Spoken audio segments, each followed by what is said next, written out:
Hello everybody, this is Ben, and in this video I want to attempt to make a defense of Christian apologetics.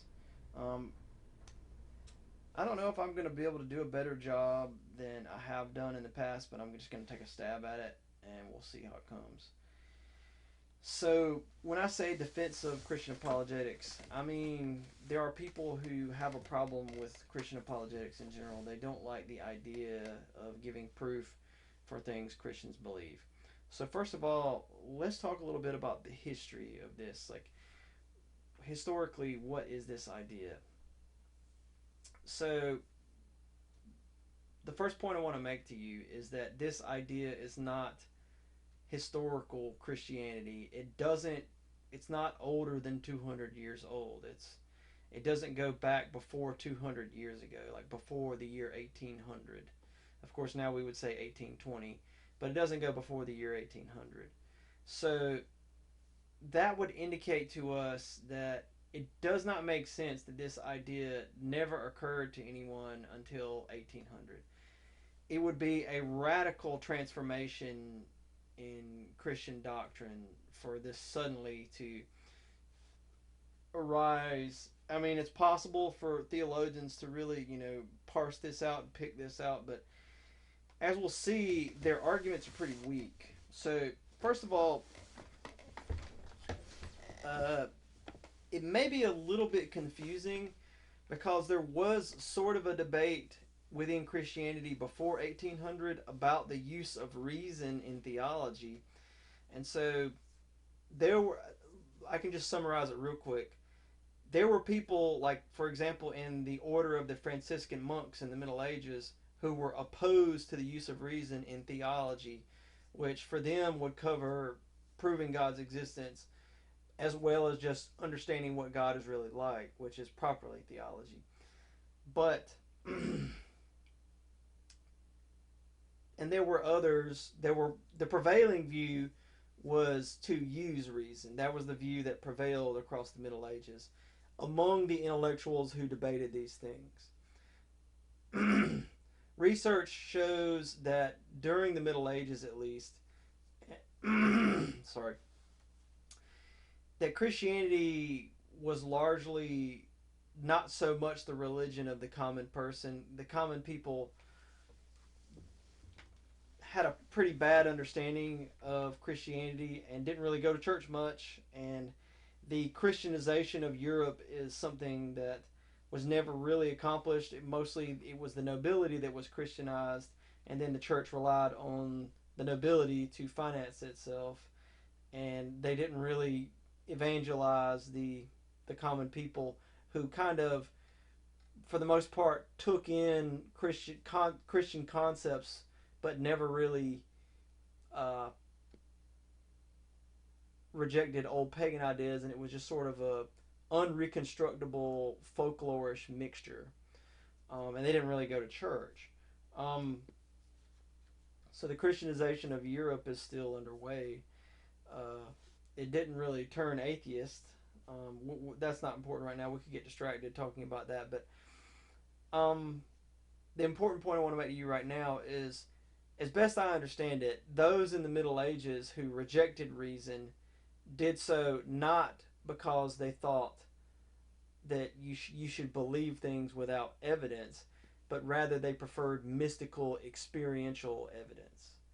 Um, so hopefully that makes sense. They relied more on mystical experience and less on careful reasoning about God, and they opposed the idea of the use of human reasoning to better understand God, and that God was supposed to speak to you in like a burning bush and do miracles and that sort of thing. Um,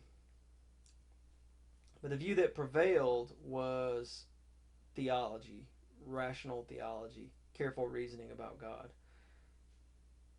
So, what happened? Where did this anti apologetics view arise? Well, one of the best ways we can, let's just talk about it. Atheism was never a very popular cultural force until basically the French Revolution. So in the 1700s, you had a handful of thinkers who were something, they're called the philosophes, who were actually the first really anti-religious guys. I mean, you had people in the ancient Greek times and Roman times who maybe we could label atheists, because not because they didn't believe in God or that they were anti-religious or that they wouldn't make sacrifices to the gods, but they thought that the Greek gods were not really all that incredible, and they did believe in an ultimate God, but they thought that the ultimate God was so ultimate that he can't possibly be all that concerned about us. So it might be better to think of them as like atheists in a sense, but like maybe more like just super liberal uh, believers, you know. Um, but they weren't strictly anti-religious. Proper anti-religious atheism, in the sense that we think of it today, arose in the 1700s with these thinkers in France and in England called the philosophes. So people like Edward Gibbon, Denis Diderot, Jean-Jacques Rousseau, Voltaire, David Hume, etc., etc. So these guys were not very popular in their time, in their era, but they became very important for later years. So they weren't very big in their time, but after their time, their influence has been gigantic. They they created a bunch of false information and lies that persisted till for centuries. Like for example, the Spanish Inquisition, for the I think it's about 300 years it was running. How many people would you say that they killed? Okay, on average, 10 people a year. 10 people a year that they had executed, or that they sent off to the executioners thing. Um, well, they were bad under the first years under Torquemada. Well, they were a lot worse under Torquemada. They were three times worse. They killed 30 people a year. Okay, so hopefully that puts it in perspective. Like you think, well, like I thought they were sending off millions. No, no, no. That's just a lie perpetrated by these philosophes who really wanted to make Christianity look bad. They were truly anti-religious. So like Denis Diderot, he said it this way. He said, "Man will never be free until the last king is strangled with the entrails of the last priest." Um. So they weren't popular in their time. The debate in their time was a different debate. There was a big intellectual debate going on between, on the one hand, you had the Christians, and on the other hand, you had the deists. Now, the philosophes tried to paint deism as like Christianity, like almost atheism version of Christianity, which the deists in the 1700s would not have seen themselves that way. But these philosophes created the concept of the Dark Ages, where Christianity repressed science. It's now commonly understood that there were no Dark Ages. Even the early Dark Ages were actually ages of light, because you're talking about a time when there was a population explosion, you know, because there was increase in better agriculture technology, there was better military technology, and then, if you go into the High Middle Ages, the later Middle Ages, this is the creation of the university, the creation of science. It's just a joke to call this an age of darkness. But they wanted to paint it as an age of darkness, and then they wanted to say that science arose overnight. And so they created something called the conflict thesis, where they said that science and religion are always in conflict. And so, therefore, by making that statement, they say that if you accept the conflict thesis that science and religion are always in conflict, then automatically religion, science essentially becomes atheistic. And so they painted a picture where the Protestant Reformation uh, weakened the power of the Catholic Church, and then that allowed less religious thinking to begin to emerge. And it started with the Renaissance, and then it goes into a slow growth into science, and then in the 1700s there was an explosion of scientific progress, and so they called that the Enlightenment. And this is a they want so these guys wanted to paint their era as an age of light, and the previous Christian era as an age of darkness. And so deism fits into that because they see deism as like a transitional phase into atheism. And a lot of people today, when they embrace deism, they're like they're I knew a young man when I was in high school, and he straight up would tell me, he said, I used to be an atheist, but now I'm just a deist. And deism today is seen as like it like halfway to atheism. Atheism half, it's like a halfway point. That idea was something that the deists of the 1700s would have been disgusted with. That's not what they thought at all. Um, the deists of the 1700s believed that you could prove God's existence, but they had a very unique proof for God's existence. They insisted that miracles never happen, and the lack of miracles is proof for God's existence. So, like, they had this idea of a God who created the universe, and when He created the universe, He knew every atom that and rock that would bump into every other one and chemically react, however, to create everything in the universe based on Newtonian Isaac Newton's physics, and then that would cause every later event so that God provided for what you needed in your life in how God created the universe. These people were very religious. They believed that like we're all going to die and then face a judgment based on how good we were. They thought that the Bible contained true commands about God, but they rejected the concept of miracles ever happening because for them, the lack of miracles was the ultimate proof of God's existence. So they had it was just it's best to think of them as just theist. You know that so it they were theist. They believed in God. They believed they could prove God's existence, but because the word deist exists and it doesn't sound like the word theist, then people think it's some kind of halfway point to atheist. But no, they were theists. The 18th century deists were theists. They believed in God, but they had a very different theology about what God was like. So some famous examples of this would be like Benjamin Franklin and Thomas Jefferson, who were very explicit about their different theology that they had called deism.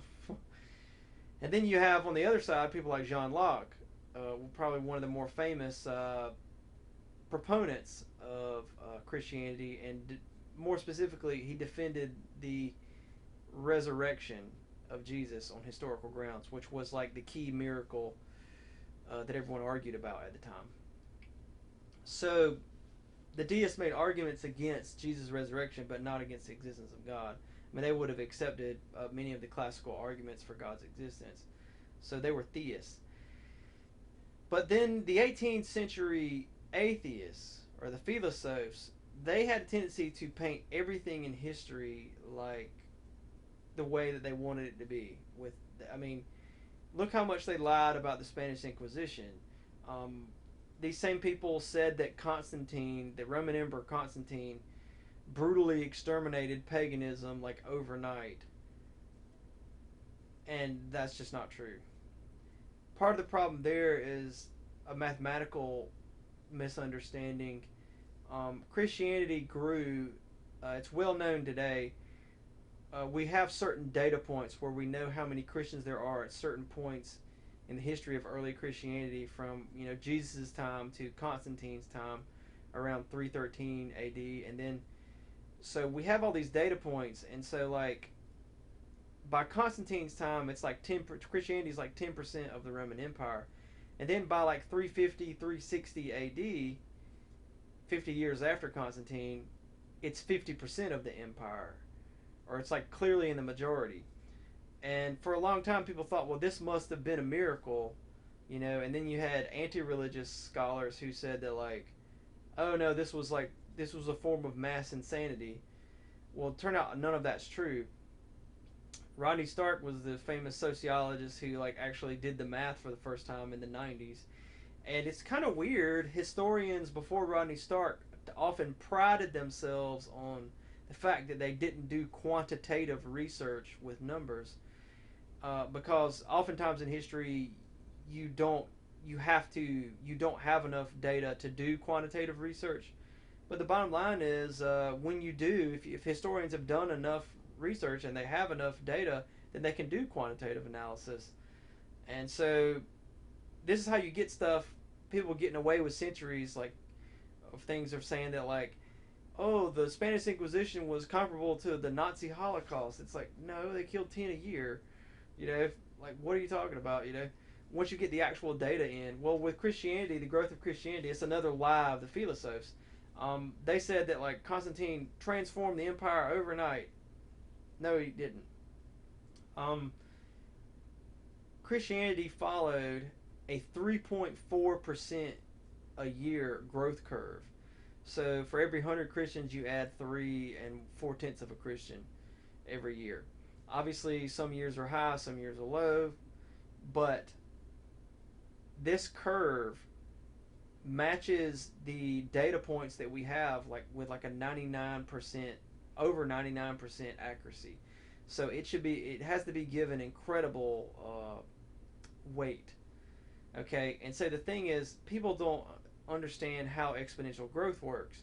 Once you get to 10% of the Roman Empire, if that growth curve continues, then you can keep the exact same growth curve you've had for the last 300 years, or 200 years, I guess 250 years, and you'll wind up exactly where they wound up, with, like, half the empire being Christian 50 years later. And then if the growth curve has to slow down because there's more people who are Christian than are not Christian, which is exactly what happened. Um, Constantine, based on the data that we have, Constantine didn't really have an effect on the growth of Christianity. It followed the exact same curve.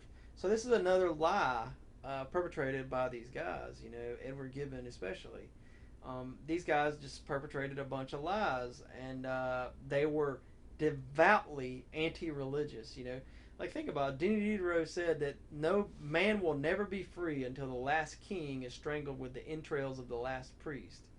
Okay, these guys also began the one of the articles of faith for modern atheists. The belief that as the world well, actually, they just believe that atheism will soon take over the world and everyone will be atheists very soon. Not true. What are they talking about? What are they talking about? It's not happening. It's not happening in America. The survey doesn't bear that out. So anyway, let's get back to the point. These guys were not popular in their day, but what happened was, when the French Revolution happened, the church was essentially in bed with the Catholic Church in France was essentially in bed with a very, very oppressive government. Very, and we won't go into detail about it, but what happened was the French Revolution embraced all of the ideas of the Philosophers, and so for the first time in the French Revolution, atheism becomes a cultural force of power. I mean, they went crazy. They banned religion. They went through different iterations with different swings on it, but originally they just banned religion. They seized all church property. All churches were now turned into churches of reason, even Notre Dame. They put up statues of the Philosophers in the churches, and they made them basically the atheist equivalent of saints. Um, they said the whole BC AD thing has to be done away with, and now 1789, the year of the revolution, is year one. They said that, oh my goodness, they said that, like, they switched the work week from a 7-day work week to a 10-day work week where you rest on the 10th day so nobody will know when Sunday is. They banned Christian names. You're not allowed to give Christian names. They martyred hundreds of Christians, especially monks and nuns and priests. They nobody used the everybody continued to use Christian names. You're supposed to give revolutionary names. Um, nobody did that. Uh, they even held their own worship service. I think services in Notre Dame to the goddess Reason, where like a bunch of girls would dressed in white would come out and dance around the goddess Reason, who was a woman that was basically putting on like a strip show. Was I mean this is what they did. Okay, so anyway, in England, the debate between the deists and the Christians just kind of fizzled out, and they just started arguing about different things.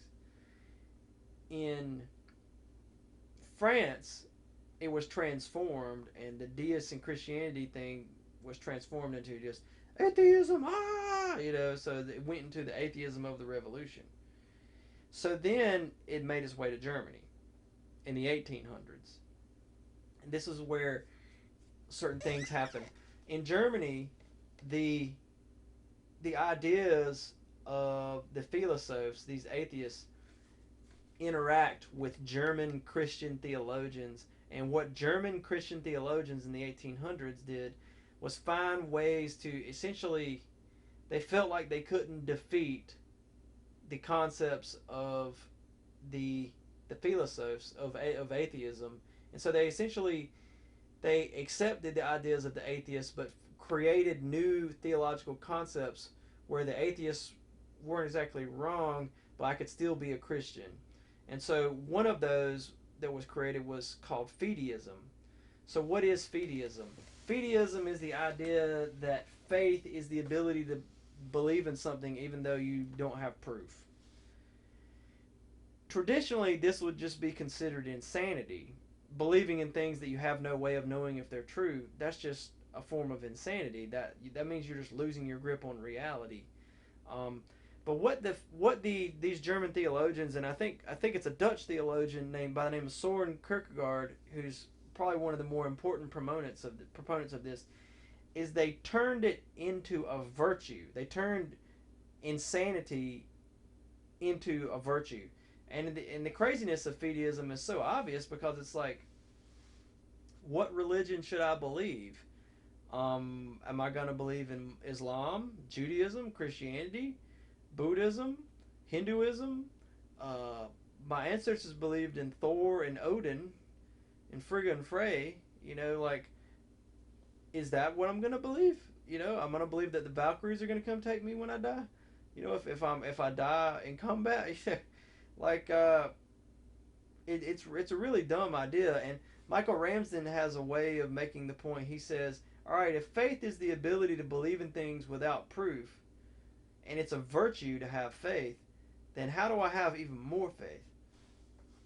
That would mean if I suspect that it's not true, then that's even more faith. And then the strongest possible faith would be that if I like know that it's not true and I still believe it. And he says, what do you call people who believe in things that they don't know are true?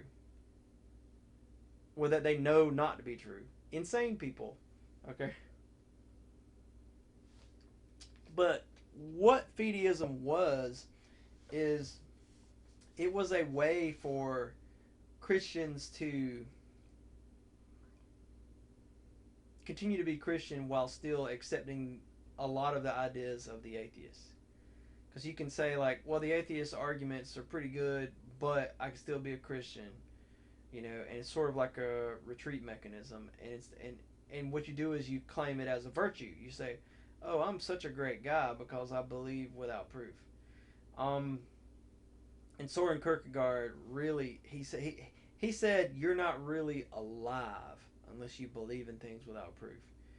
That's when you come to life. So he turned it into a virtue. Um, the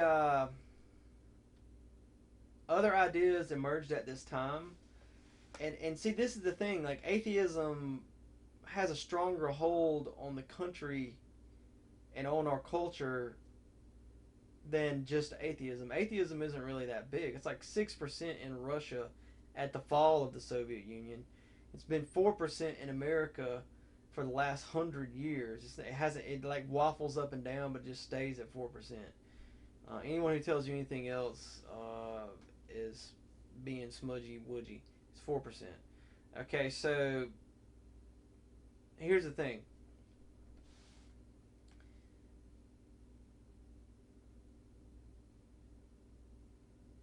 Ideas of atheists have a lot more power than just full blown atheism, because you have a lot of Christians who accept fideism, which is born out of an embrace of atheism. Now, another important idea came about at this time, and it's called secularism, although it wasn't called secularism originally. It was named this later by this German philosopher by the name of Schleiermacher. And what he said is, in one hand, I have science and politics. And science and politics have nothing to do with what's in the other hand. And what's in the other hand is religion, which only has to do with like my internal prayer life and like basically like when I go to church. Okay. Inner feelings and stuff. And so he created this divide between the sacred and the secular. And he didn't see the notice the trick of what he's doing. He's not saying that religion is wrong. He's just saying it's irrelevant. It has nothing to do with science and politics, which is of course nonsense. I mean, religion has lots to do with science and politics. But you can see how powerful this idea is. It's an idea that's powerful in the culture, even though, you know, just like fideism gets a lot of sway in a lot of churches. I was taught fideism growing up. It was something that when I was in church, it was preached and taught to us as the gospel truth. But it's a German theological idea. Another thing that was born at this time was Protestant Christianity liberalism in what they believed. Like basically liberal theology. So like saying that like, oh well, everybody goes to heaven, so you know it doesn't matter if you tell them about Jesus, and oh, Jesus was just a man and he didn't really die for our sins, he didn't rise from the grave, that's just a metaphor about how God loves us, and or these miracles didn't really happen, they're just a metaphor, you know, or the devil doesn't exist, it's just a metaphor, you know. And eventually they got to the point of saying God doesn't exist, that's just a metaphor, you know, where you could like, that's the ultra liberal, where you could like be an atheist and still be a Christian in the sense in which they define Christian. So when they say they believe in Jesus, they mean that like they believe in the Jesus the way you believe in Smokey the Bear, you know. Like, yeah, don't start fires, you know, I believe in that, you know, but I don't really believe in Smokey the Bear, you know. If I did, then I would probably wonder why he's smoking all the time. So these ideas carry a lot of sway with a lot of Christians. Secularism is huge, you know. Fideism is huge. Liberal theology, it carries a lot of sway in a lot of places, but liberal theology kind of shoots itself in the foot because, like, I mean, why would I get up and go on Sunday morning and dress up and sing songs to a fictional character? You know, that's just a good story. You know, that's like, why would I do that? You know, so like a lot of times you have atheists who will like say that they want to start their own atheist churches, and they don't realize that like those have been around forever. You know, that's what the Puritans essentially became. They don't believe in God. You know, there have been atheist churches.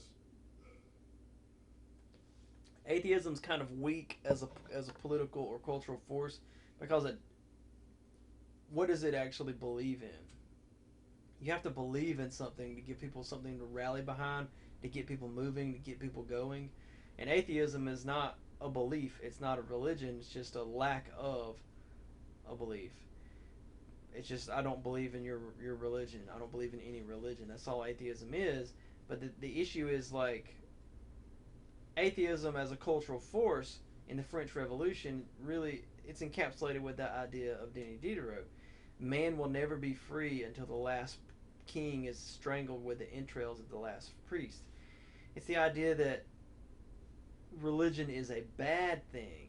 It needs to be it needs to be eliminated because it's dangerous and bad. So like he's saying that the Spanish Inquisition killed millions a year, and stuff like that, and uh, you get the idea. Okay, so and they preach a coming atheist millennial reign of atheism. So that's the first point we need to make. That fideism is that's the historical origin of fideism. So this anti-apologetics idea, I think it's important for us to understand where it comes from. It gets tied to anti-intellectual ideas. So 1 Corinthians 1. So anti-intellectualism is an idea that comes out of Marxism, and so the Marxists saw them. So where does Marxism come from? It comes out of Germany and England, actually, in the early 1800s. Karl Marx wrote the Communist Manifesto. I think it's 1846, if I remember right. So the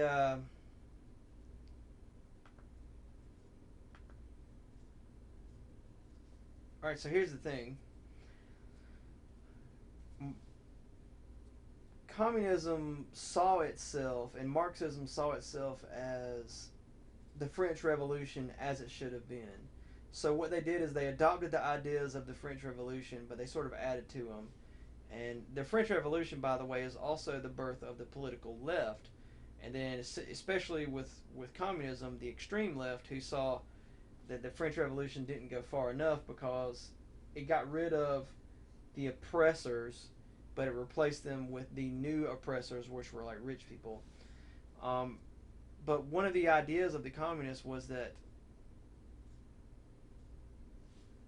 the religious leaders are brainwashing the masses into giving up their money to the rich people. So communists have this belief that like everyday poor people are being ripped off and they could all be rich, but they're being ripped off by rich people.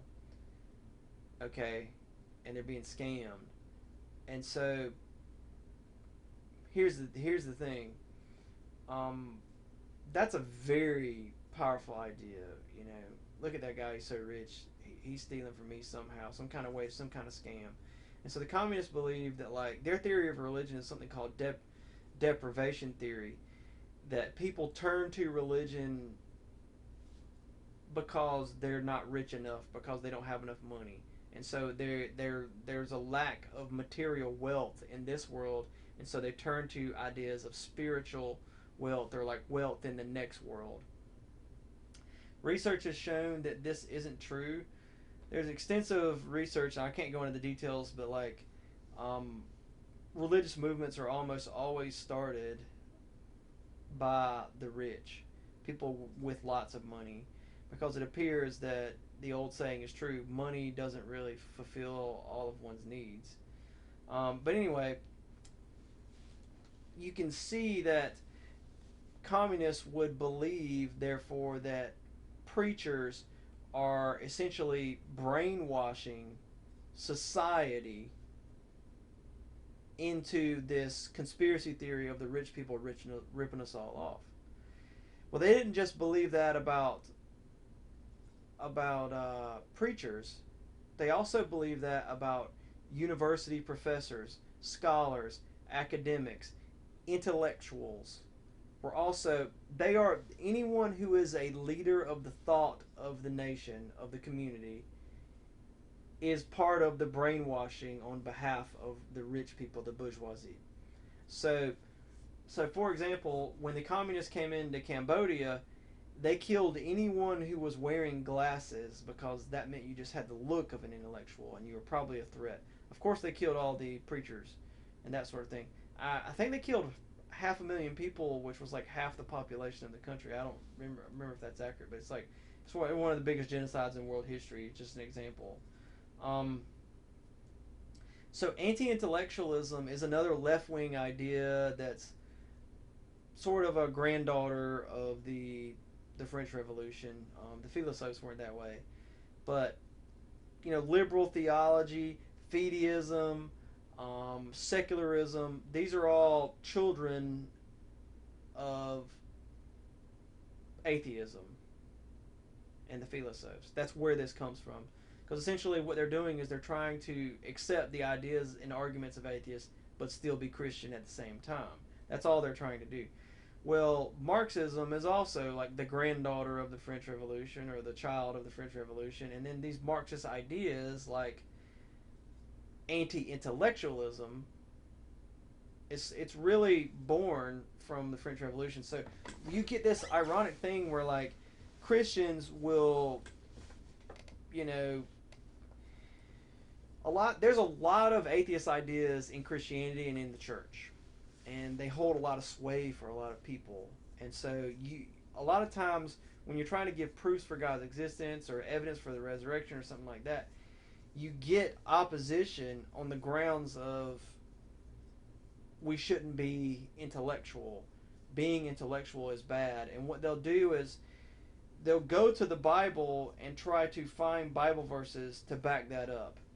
It's no different from ancient Greek and Roman history. Back in the day, the Greeks and Romans had long, for centuries, believed that the earth is the center of the universe and everything revolves around the earth. All of the stars and everything. It's called geocentrism. And so when Christianity took over Greece and Rome, not every Greek and Roman idea was just deleted overnight. Like, they said, oh, well, the earth is the center of the universe. Well, then that must be in the Bible, because obviously it is, because that was the prevailing scientific view at the time. So they went and looked in the Bible to find that idea, and they actually found Bible verses to support it, like verses that say the earth does not move and that sort of thing. And so therefore it must be the center of the universe. That's just an example of what I'm talking about. Like, people go to when they have an idea that they've gotten, like, this is an idea that originates with Marxism, but people go to the Bible to find justification for it, and they don't realize it's Marxist, because Marxism has a bunch of, like, little babies that it puts out, and it has the little ideas that it puts out, like deprivation theory, materialistic causes. Materialistic causes would be the idea. All right, deprivation theory. I remember I told someone that, hey, Africa south of the Sahara Desert is 90% Christian. He said, oh, that's because they're poor. It's like, oh, you don't realize you have this Marxist idea, you know? Or do you think that, like, the church in America is dying? You do? Well, that's a Marxist idea, you know, because they embrace the concept of the atheist revolution. And the Marxists added to it in the 1960s and said that as the world becomes more secular, it's becoming more atheist.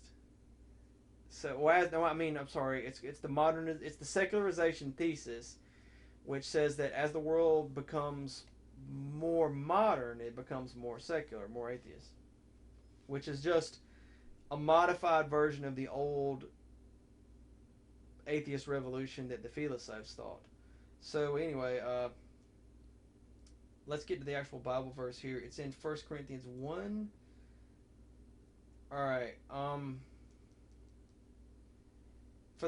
so this is Paul talking to the Corinthians, 1 Corinthians 1, starting verse 18. It says, for the message of the cross is foolishness to those who are perishing, but to us who are being saved, it is the power of God. For it is written, I will destroy the wisdom of the wise, the intelligence of the intelligent I will frustrate. So people take this to mean that wisdom and intelligence are bad, and that you should just preach it's the gospel. Okay, just preach the simple gospel. That's how they take this in Christian circles. Okay, so going to verse 20, it says, where is the wise person? Where is the teacher of the law?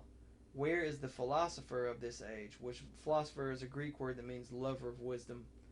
Has not God made foolish the wisdom of the world? Okay, so this is taken by many to mean that, you know, being intellectual is a bad thing, because God's made our wisdom foolish. And okay, so Now, verse 21 is a key verse. For since in the wisdom of God, the world through its wisdom did not know him. So, this verse has introduced two kinds of wisdom: God's wisdom and world wisdom.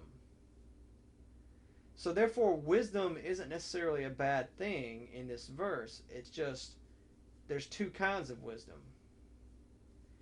Then it goes on to say, God was pleased through the foolishness of what was preached to save those who believe. So, is the gospel foolishness, and is foolishness what saves people? No, you have to read this verse and pay attention to what it says. For since in the wisdom of God the world through its wisdom did not know him, God was pleased through the foolishness of what was preached to save those who believe. Okay, foolishness of what was preached. Alright, hold that in your mind. Let's keep reading just a little bit. Jews demand signs and Greeks look for wisdom, but we preach Christ crucified, a stumbling block to Jews and foolishness to Gentiles. But to those whom God has called, both Jews and Greeks, Christ, the power of God and the wisdom of God. So in other words, the foolishness of what was preached is the wisdom of God. It's Christ, the power of God, and the wisdom of God. Okay, so it's not that it's not wisdom. It's not that foolishness is good. He's saying there's two kinds of wisdom, and there's God's wisdom, which the world calls foolish. Okay? And then he says this. He says, for the foolishness of God is wiser than human wisdom. Okay, so in other words, he makes it incredibly clear if you're just willing to. So anytime anyone wants to make this argument, probably the best thing to do is just, actually read this verse. The foolishness of God is wiser than human wisdom, and the weakness of God is stronger than human strength. Or it may be better to just ask the person, hey, what do you think about the bourgeoisie? Because they're embracing Marxist ideas here. Now, this is an interesting verse. It says, brothers and sisters, think of what you were when you were called. Not many of you were wise by human standards. Not many of you were influential. Not many were of noble birth. Wait a minute, he says, not many. So in other words, the implication is, some of you were wise by human standards. Some of you were influential. Get this, some of you were of noble birth. The nobility were the incredibly, the 1% of the Roman society. Not many people were of noble birth in the Corinthian church, but some were. That's incredible. What that means is, of course, there's going to be, in a church that allows anyone to join, you're going to have more poor people because, by and large, most people are dirt poor in the Roman world. But the fact that in that little church that would have been very small, they had any of noble birth, means that that this church, that Christianity was more attractive. It over recruited the nobility. He says, but God chose the foolish things of the world to shame the wise. God chose the weak things of the world to shame the strong. God chose the lowly things and the despised things and things that are not, to nullify the things that are, so that no one may boast before him. It is because of him that you are in Christ Jesus, who has become for us wisdom from God, that is our righteousness, holiness, and redemption.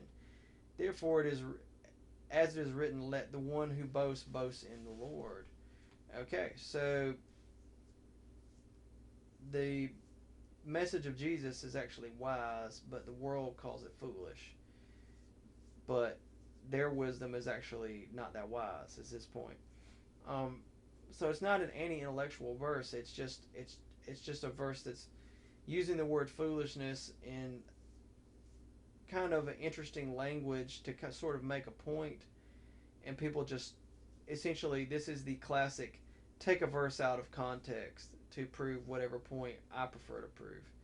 And there's a preacher I know who says, like, if you take verses out of context, you can you can make the Bible say basically anything you like. You can just assemble verses without the other surrounding verses that help make them clear and make them say anything. Now, one of the other ideas is Matthew 3, if I remember right. Let's see if I got this right. Matthew 3.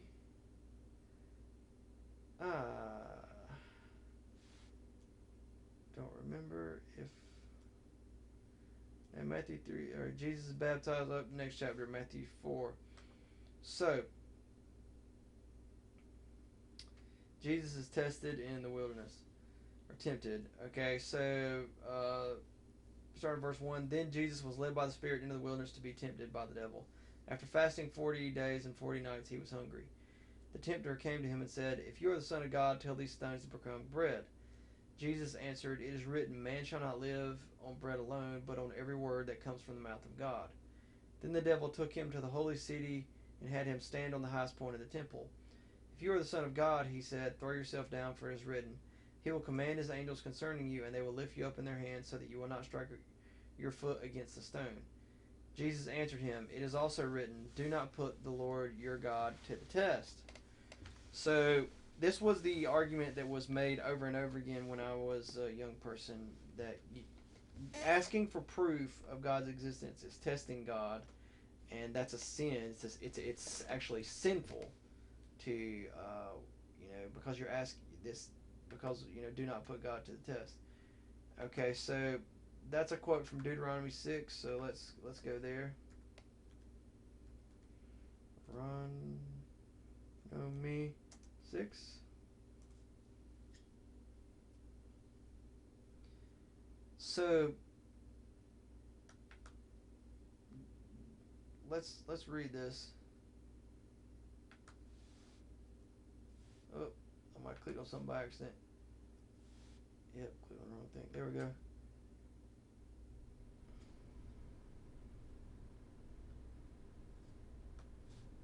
It says in verse 16, Do not put the Lord your God to the test as you did at Massah. So it qualifies it. Do not put God to the test as you did at Massah. Well, what on earth happened at Massah? So now we have to look that up. The Hebrews at Massah. Hebrews at Massah. Alright, so then we'll just go to the Wikipedia page. It's one of the locations which the Torah identifies as having been traveled through by the Israelites during the Exodus. Although the list of visited stations in the Book of Numbers does not mention it, in the Book of Exodus, Massah is mentioned at the same time as Meribah, in a context in which Massah is the same location as Meribah, but other biblical mentions of Massah and Meribah say that. Alright, so anyway, the biblical text states that the Israelites argue with Moses about the lack of water. Well, they were in the desert, with Moses rebuking the Israelites for testing Yahweh. Hence the name Massah, which means testing. In an earlier narrative,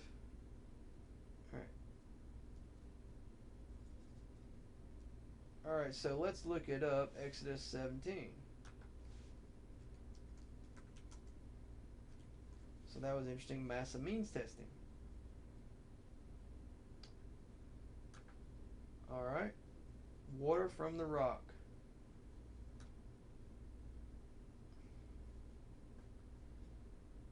Starting verse 1. The whole Israelite community set out from the desert of Sin, traveling from place to place as the Lord commanded. They camped at Rephidim, but there was no water for the people to drink. So they quarreled with Moses. In other words, they had a big ongoing argument because they didn't have any water, and they said, Give us water to drink. Moses replied, Why do you quarrel with me? Why do you put the Lord to the test? But the people were thirsty for water there, and they grumbled against Moses. They said, Why did you bring us out of Egypt to make us and our children and livestock die of thirst? Then Moses cried out to the Lord, What am I to do with these people? They are almost ready to stone me. The Lord answered Moses, Go out in front of the people, take with you some of the elders of Israel, and take in your hand the staff with which you struck the Nile, and I will stand there before you by the rock at Horeb. Strike the rock, and the water will come out of it for the people to drink. So Moses did this in the sight of the elders of Israel, and he called the place Massah and Meribah, because the Israelites quarreled, and because they tested the Lord, saying, Is the Lord among us or not? So that's what the test was. Well, I think it's pretty clear what's going on here now. This is painfully obvious now. The Hebrews in this situation were questioning whether or not God was really with them or not, because they wanted water from a rock. Well, they're in. This is a period called the Exodus, where they are traveling through a desert land, and they already haven't had any bread, and so God is now causing bread to fall from the sky every morning, and then they're not supposed to collect more than they need, and if they do, it like magically rots in the jar. There is a pillar of fire that they follow every night as they travel through the desert, that turns into a pillar of cloud every day. Uh, they complain to God about having to eat the bread every day, and so then God makes quails just randomly fly through their camp where they can just reach out and grab them. And these are the same people who have lived through the Exodus from Egypt. You know, it says this, they saw the Nile turn to blood. They saw hailstones fall from the sky that were like huge boulders. They saw plagues of frogs and locusts. They saw cows die of pestilence. They walked through the Red Sea as God parted it. At this point, if they're saying, Is the Lord among us or not, they're absurd. Okay, so there comes a point where asking for more proof is not really about wanting more proof. It's about making excuses for not believing. And that's clearly what they're talking about here. At some point, you've got the proof. Like, what more proof do you need? More proof is not going to do you any good. Okay? And that is clearly what's going on with Jesus. Jesus gives the Jews mountains of proof, but he often complains about them requiring more. So, in the Old Testament law, a situation is set up where the people are afraid of God speaking to them directly, and they request that God use a go-between, a person who brings to them God's message. And this person is a prophet. And so God sets up a way for them to tell if a person claiming to be his prophet is really his prophet. And so this is the testing technique.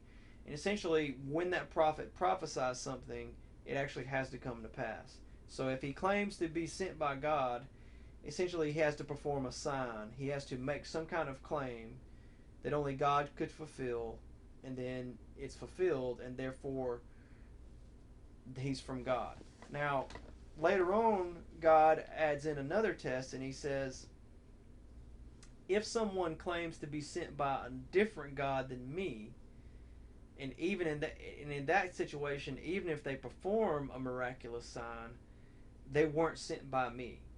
So this is a special agreement that the Hebrews have with God. It wouldn't apply outside of Israel.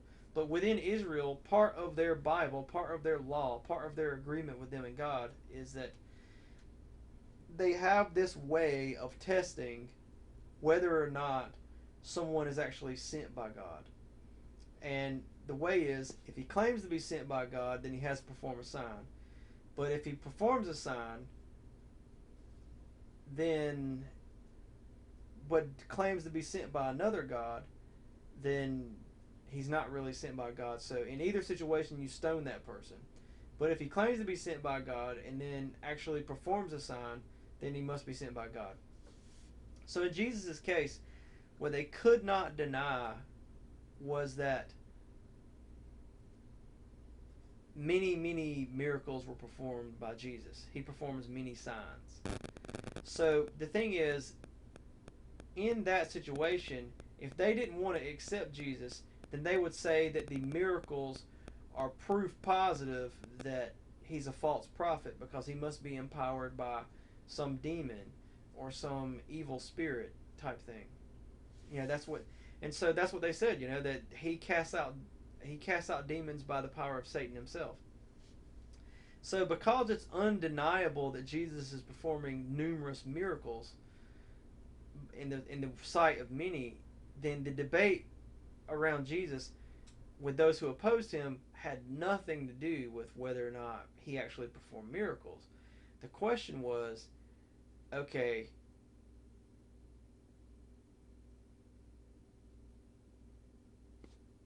is he actually sent by God?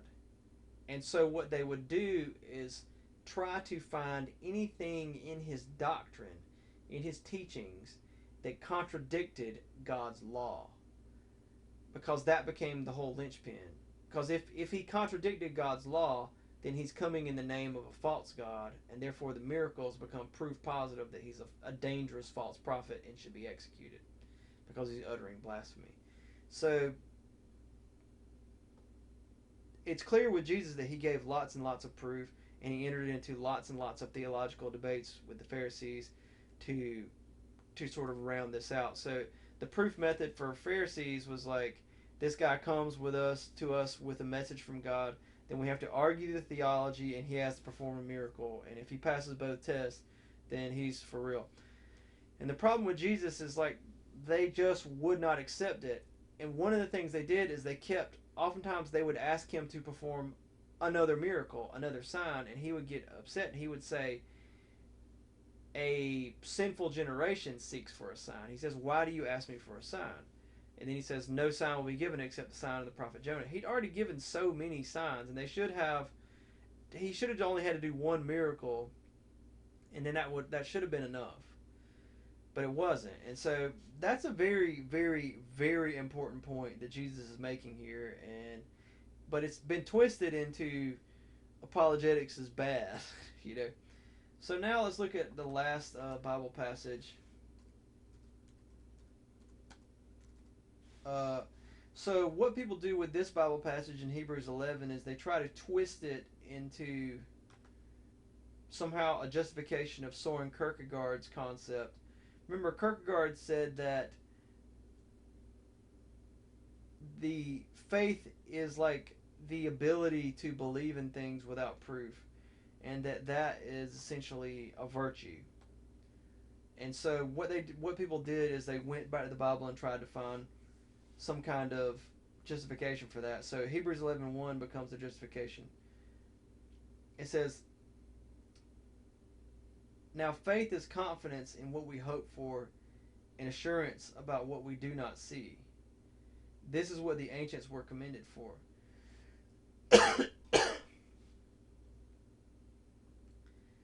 So right away, I mean, it was always obvious to me what the problem with this is. Like, they're kind of leaping here.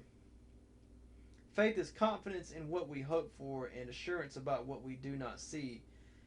And so what people would do was they would say the word do not see, they would interpret that to mean don't have proof of.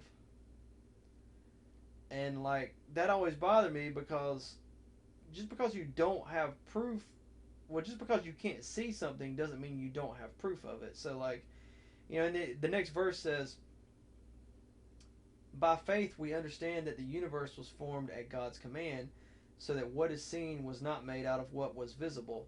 Well, there's actually good logical arguments that God is the creator of the universe. So, but I can't actually see God creating the universe. So seeing is believing in the most simple sense. Like if I look and I see a man driving down the road, I form the belief that there's a man driving down the road. It didn't require much reasoning. I didn't have to go out and collect all kinds of like evidence to support this conclusion. I just looked and saw it, and that's the way that most people believe in most things. But when it comes to God, you don't really believe in God that way. But that doesn't mean that you don't have proof. Like you can have proof of stuff that you can't see. Like I mean, have you watched Columbo? Like every episode, he proves who killed someone through gathering physical evidence and reasoning about it. And he like never saw it happen. No one saw it. There's no witnesses. But he finds a way to prove it through evidence. Even though he can't actually see. I mean, if he could just see the murder, then he could be like, I witnessed the murder. I saw this guy do it. If multiple people saw, that would be better. So I believe that guy is the murderer because we all saw him do it. Versus I believe that guy's the murderer because we gathered lots of evidence and found the proof. So there's just no that's just not something that's claimed here. What is this verse talking about? Well, part of the issue is that uh, the word that's translated faith is translated from the Greek word pistis, which means like so. Here's the issue in the Greek, there are two words that could be translated faith. One is pistis and one is pneumitzo. Pneumitzo comes from the Greek word nomos, which means law or custom, and pistis comes from the Greek word patho. So nomos would be, or pneumitzo would be like, I believe it because my parents believe it, and because their parents believe it, and because it's our custom to believe it. Pistis would mean that like, well, patho means to persuade. So it means like somebody believing something that they didn't used to believe and now they believe it. So and Patho was the goddess of like getting men to marry you. Okay. So like there's a connection there because pistis and patho in the Greek concept would have been all about a woman being sexually attractive. That would have been the key component of what pistis was about to them because like you're not born wanting to marry someone and the woman has to convince you, through like how she looks. And that's the concept that they believed. Whereas there are a lot of other things that you believe because you're just raised to believe it. Um, the So there's I mean, and when he says now faith is confidence in what we hope for and assurance about what we do not see. So it's not about seeing a pretty girl. It's about something that you don't have yet and that you can't see right now. That's what he's talking about. It's about continuing to trust God for something in the future, not having no proof. That's just a huge leap that's made that's just nowhere in the text. Like he goes through numerous examples of what he's talking about. He says, by faith Abel brought a better offering than Cain did. By faith he was commended as righteous when God spoke well of his offerings. And by faith Abel still speaks even though he is dead. So Cain and Abel, we have to explain this one. Um, Abel brought just some of his crop from his farm. I mean, Cain brought some of his crop from his farm, but Abel brought the the best animals from his flocks. So the thing about farming animals is like your animals can get sick, they can get weak, they cannot grow that big, you cannot have enough to eat. And the biggest and strongest male animals and are always so what you do is like the females are super valuable and you never kill them unless you can't keep them fed, but because they can have babies, and then of the males you castrate them, and those are the ones that you raise to eat. But the biggest and strongest male is the healthiest and best one, and you want that one to mate with all the females, so that your herd will be strong and healthy, and you don't want the sickly or the weak males. So, in other words, when Abel brought his, it basically says like he brought the best of his flock. He brought the best, most fertile female. He brought the strongest bull, and that takes faith to do that. That like God's going to take care of you. But I mean, there's no without proof. The concept of doing so without proof is just not present. It's about faith in what and trusting in what God's going to do in the future. Okay, so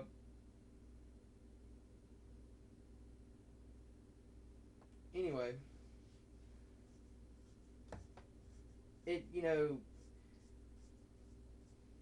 what people try to do is create a dichotomy between faith and proof, and that's really Soren Kierkegaard's idea. So like, if we scroll down to verse 6, it says that and without faith it is impossible to believe God, because anyone who comes to him must believe that he exists and rewards those who earnestly seek him. So if you think that faith means, trusting in God, then so obviously to trust in God you have to believe that God exists and that he rewards those who earnestly seek him. So we could summarize that with just trusting in God. So if you think faith just means trusting in God, then there's no problem with faith being grounded in proof. But if you think that faith means trusting in God without proof, then you would say that, all right, it's impossible to believe. Without faith, it is impossible to please God, because anyone who comes to him must believe that he exists, without proof, and that he rewards those who earnestly seek him without proof. So that's the kind of reasoning that they're doing. They're saying that faith is belief without proof. Now, one of the strangest arguments that they make in support of this is they say that, well, first of all, they call belief without evidence a virtue, which really that's just insanity. Just because you have proof of something, it doesn't mean that it's easy to believe it. Because you're still trusting in something to happen in the future that you don't actually have it in your hand. Like let's say that like you were treated wrong by your work, and you were incredibly abused, and you wound up having to file a lawsuit against your place of employment. And let's say that you win the lawsuit, and the lawyer calls you and tells you that you're going to get like $20,000. Well, okay, you have the proof, you have the evidence, but like, it still takes faith for you to actually really believe that you're going to get the $20,000. You know what I mean? Like, there's a trust factor there, and because I guess it's just easier to believe in something when you can directly see it than when you have to like remember that you have proof and that sort of thing. So anyway, that's really that's the dichotomy that people draw. They say that like faith is belief without proof, which would mean that faith is insanity, and they would say that there's no nobility to faith if you have proof. There's nothing noble about it, and that it's essentially easy. And this is an argument I had someone make to me, that like there's nothing to Christianity, and all that. Now, Soren Kierkegaard said that faith is the virtue, the noble virtue of believing things without proof.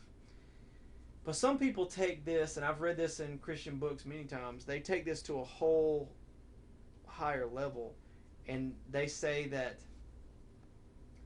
proof actually removes your freedom of the will to make a choice about what you believe at all. And the classic example that they often give is they say, okay, I put a quarter in one of my hands and I hold my hands closed and I say, now the quarter's in my right hand. And they say, you don't actually know it's in my right hand because you can't see it's in my right hand. So therefore, you're trusting, you're having blind faith, you're having faith in me. But what they say is like, if I flip over my hands and open them, and you can see the quarter is in my right hand, then now, this is what they argue, that now you don't have a choice to believe whether or not the quarter's in my right hand. And I always didn't like that example because I thought it's obviously not true. Like, I've seen David Copperfield, I've seen David Blaine. Like, people pull off some amazing tricks in this world. I've seen Star Trek where, like, they go into illusion worlds in their brain. They've got all kind of ways to do that. Like, I'll put it to you this way.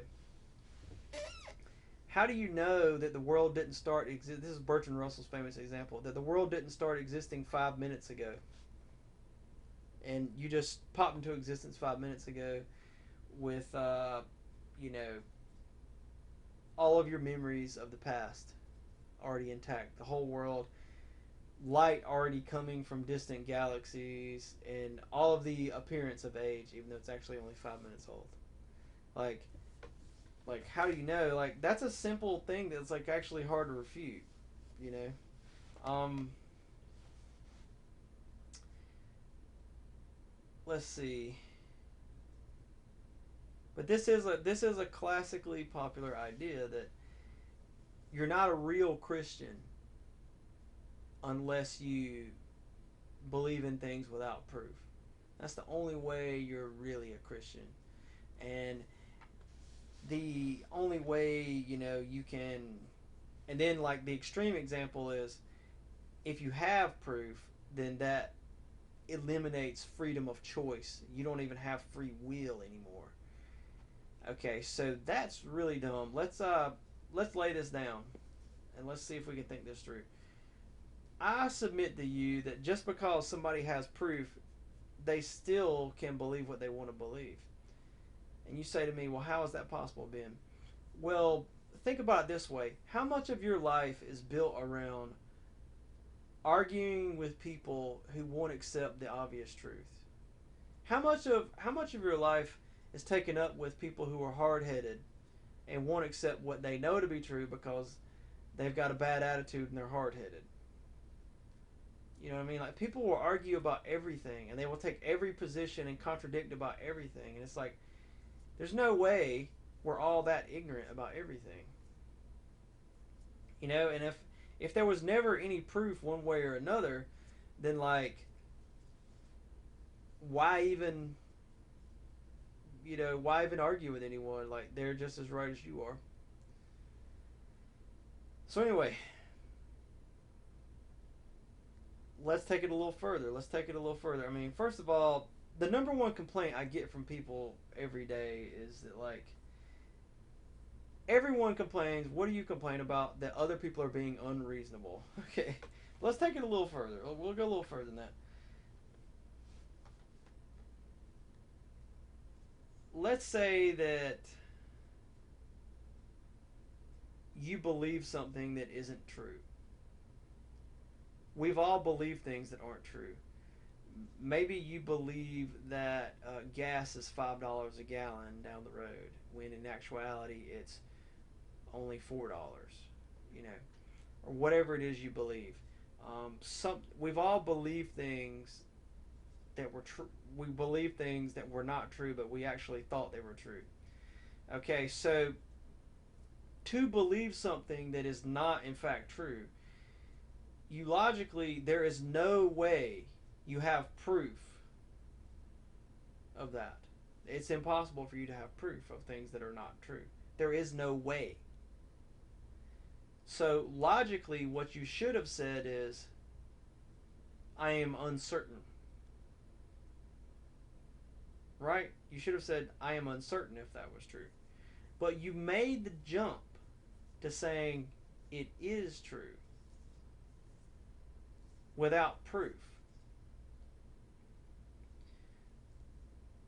which means that you did have proof of the dubious nature of the proposition. In other words, the proposition that gas is $5 down the road must, if since it is not true, it must have proof that it is uncertain. You must. So therefore, you should have said it is uncertain. Now, you could have said, well, I don't really know, but I'm just going to believe it anyway because I have to, you can't go through life without having any beliefs. That's not really the same thing as believing a lie. But the reality is, we've all dead on believed lies. Okay? So, here's my point. Whenever you believe a lie, you are rejecting the obvious proof that you should not have believed the lie, that you should have remained uncertain. So, here's my point. It does not work like that. Proof does not negate your free will. People have rationalizations how they can get out of everything. Think about how much of life is filled with trying to get somebody to admit something that they should know on their own. You have the freedom to reject proof. Okay? There are professors who can't accept the law of non-contradiction, and it's not because it's not proven, it's because people are hard-headed. Okay? Look at Jesus' experience. Were people not hard-headed? And he gave them mountains of miracles and theological reasoning. They should have accepted his statements as statements from God, but they would not do so, and because they're hard-headed. At what point can we just accept that, like, people just don't want to accept what they know to be true because they don't like the truth? I mean, at what point do you have to say that, like, for example, communism has like 100 million deaths on it, 100 million people dead in the 20th century, and yet there are still people who think that communism is a good thing. At what point do you have to say that, like, maybe these people are just hard-headed and they reject the evidence, they reject the proof, at what point do you have to say that, like, I think these people are just in denial? It's like, are there no crazy people in this world? What about Holocaust deniers? I mean, you could argue, like, well, they have an argument, but, like, yeah, but they go beyond just, skepticism. Like, they actually just won't accept the evidence. Okay, so that's my point. That's my point. To put it in a simple way, you always have proof that you should be unsure. But the fact of the matter is, we all know internally that we have the ability to just believe things because we want them to be true, or because we like the idea of them being true. And so, what that means is, having faith in God is not merely a matter, it's not just about proof, because you can give someone proof and they can reject it because they have a bad attitude and they don't want that to be true. And so, what I find when I do Christian apologetics with people is that they often get more angry and more defensive, and they want to accept what I have to say less. Okay? And so, that, I guess that brings us full circle to the question of, like, well, does apologetics do any good? Well, there's a certain subset of people for whom apologetics does a lot of good and helps convert them. And so, if you say apologetics is a waste of time because it only converts a small number of people, I would respond to you by saying that's like saying we shouldn't go to Cambodia and do missions because there's only a few people that live there. There are some people who just live in the world of evidence and reasoning, and, like, that's how you convert them. Okay, most people are not converted that way. Social science research shows that most people are converted because their friends and family, the people they respect and look up to in their lives, that's what they believe. And they either raised to believe that, or if they convert, it's because their social relationships, their most important social relationships, changed. So what does that mean? Where does apologetics come into that? Well, what the Apostle Paul tells us in Romans 1 is that evidence for God's existence is everywhere we look. And what that means is we're so overwhelmed with it that we wouldn't know how to put it to words anyway. And essentially, when we do come up with an argument for God's existence, that's just a tiny piece of the larger puzzle. Which means that, well, I guess a lot of people would just believe in God and not really be able to explain why they believe in God. And even if you come up with an argument for God's existence, it's not really the totality of why. There's more to it than that. So what that means is, what Paul goes on to say is that, I think in verse 20, is in following, is that people didn't think it worthwhile to retain the knowledge of God, so God gave them over to the depraved mind to do what ought not to be done, and their their hard hearts were darkened, and although they thought they were wise, they actually became foolish. And so what people do is they don't want to accept the obvious fact of God's existence. Let's just read it.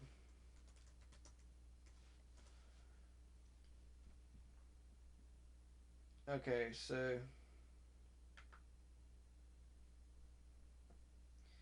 Romans 1, starting in verse 18, says, the wrath of God is being revealed from heaven against all the godlessness and wickedness of people who suppress the truth by their wickedness. See, that's exactly what I'm talking about. It's not a matter of having proof, you know. In other words, people say proof overrides free will, but what the Bible's saying is wickedness overrides proof. People can suppress the truth through their wickedness. You can give them proof, and they can be so devoted to wickedness that they won't accept it. And Paul goes on to explain what he means. He says, since what may be known about God is plain to them, because God has made it plain to them. Okay, so he goes on to say, for since the creation of the world, God's invisible qualities, his eternal power and divine nature, have been clearly seen, being understood from what has been made, so that people are without excuse. So in other words, he's saying God's existence, God's nature is obvious. So people are not, people that don't believe it, it's because they're suppressing the truth by their wickedness. Okay? For although they knew God, they neither glorified him as God nor gave thanks to him, but their thinking became futile, which means it doesn't work, and their foolish hearts were darkened. So futile thinking. He says, although they claimed to be wise, they became fools and exchanged the glory of the immortal God for images made to look like mortal human beings and birds and animals and reptiles. So their thinking became futile, but they claim to be wise, but they're really fools. So, in other words, what he's saying is people ultimately have proof of God's existence. It's plain and obvious. Of course, it's so around us that people probably wouldn't be able to put it to words, but it's just sort of obvious. Okay? But people reject the obvious truth by their wickedness, because of sin, because of evil. Okay? And then they construct alternatives to make themselves. So he starts talking in here about this is the origin of other religions. Like, in other words, like, they don't want to accept the truth about God, so they just reject it out of their own wickedness. But then they construct other religions to make themselves feel like they were doing the right thing. That's the idea there. So, and then, atheism can be one of those things. Atheists have all of these arguments, you know, all of these proofs for why you should be an atheist. They all fall apart under scrutiny and criticism, but they have the appearance of seeming smart. And so, what your job as a Christian apologist is is to come in there and deconstruct their like blanket. So in other words, they ultimately, why do they reject God? Because they don't like it, God, because of evil. But they construct all of these rationalizations to make themselves feel smart and safe and right for rejecting God. So you can think of it like a person who won't get out of bed when they need to go to work, and they know they need to go to work, and to make themselves feel like it's still dark outside, they pull the covers and the pillows over their head to say that it's still nighttime, when in reality it's not nighttime. So what apologetics does is it removes the pillows and the covers so that they have to admit that they just don't want to get out of bed. It brings them back to that more basic state of what this is really all about, which is it's a heart issue. And so, of course, to deal with the heart issue requires, uh, well, that's what loving them and showing them the love of Christ is all about. Okay, and that's ultimately what's going to get them out of the bed. But apologetics serves a very important role. Now, what is that going to look like in real life? In real life, what it's going to look like is you do apologetics with someone, they're going to get angry because you essentially have brought them back to that state, and they're going to become more defiant because you've really struck a major blow. Um, they won't agree with you. They'll probably come up with other rationalizations to shoot you down. Somewhere in the back of their mind, they're going to know that you're right, even though they won't admit it to themselves. If you made it clear to them, then it's clear to them. And so, what you are doing is you're not going to. Most people, some people will be converted through this, but most people won't. What you've done is, see, the issue is most people are converted through like their friends and family and the people they look up to and respect in their lives. And what you've done is made all those people look stupid, and they're not going to like that, and they're not going to accept that. But alternatively, they will, on some level deep down, know that Christians aren't so stupid. And so, any Christian in that person's life who actually has the time available to try to befriend that person and really be there for them, they will now be more open to being friends with that person and more likely to accept what that person has to say and more likely to become a Christian. Because ultimately, for most people, it's going to have to be a changing of their relationships. But anyway, there you have it. Um, Paul goes on and on to talk about all the evil things people do. And at some point, you have to say that, like, they have to know this is wrong. It's not just that they don't know, that they haven't been given proof. You know, all the evil things people do, like, he says they've been filled with every kind of wickedness, evil, greed, and depravity. They are full of envy, murder, strife, deceit, and malice. They are gossips, slanderers, God haters, insolent, arrogant, and boastful. They invent ways of doing evil. They disobey their parents. They have no understanding, no faithfulness, no love, no mercy. Although they knew God's righteous decree that those who do such things deserve death, they not only continue to do these very things, but also approve of those who practice them. So it's not that they don't know, that they don't have enough proof. It's that they don't want to accept it. That they, it's wickedness. So anyway, that sums up. I don't know if I could really defend apologetics any better than all of that. Um, if only I could remember all of that when I need to.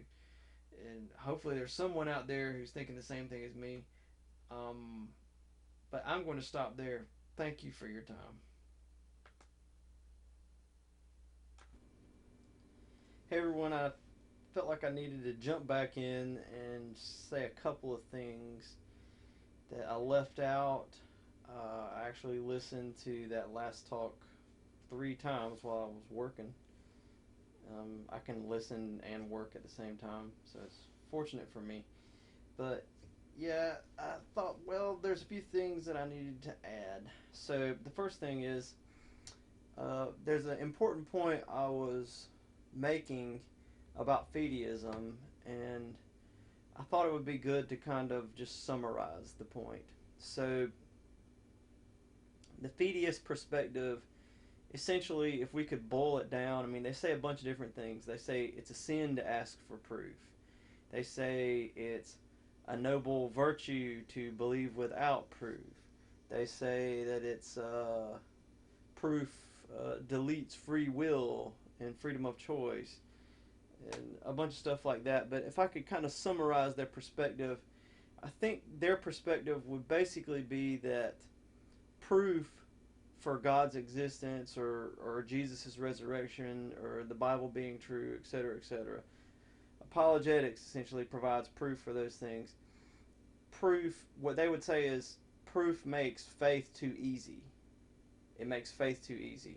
If I could summarize the Fideist perspective, that's pretty much what their perspective is. And my counter response, essentially, if I could summarize my counter response, would be no. There's still a cost. It's still there's still costs associated with believing something, even if it's been proven to be true. So a way to think of this is think about Noah. He's actually there in Hebrews 11 as one of the people on the list of faith. But think about Noah. Um, Noah is God comes to Noah and speaks to him, and so for a lot of people that would qualify as proof. I mean, you spoke directly to God. God literally spoke to Noah and gave him a message. And we'll leave out any philosophical debates about whether or not that's really proof or if Noah had room for doubt, because the text doesn't go into that.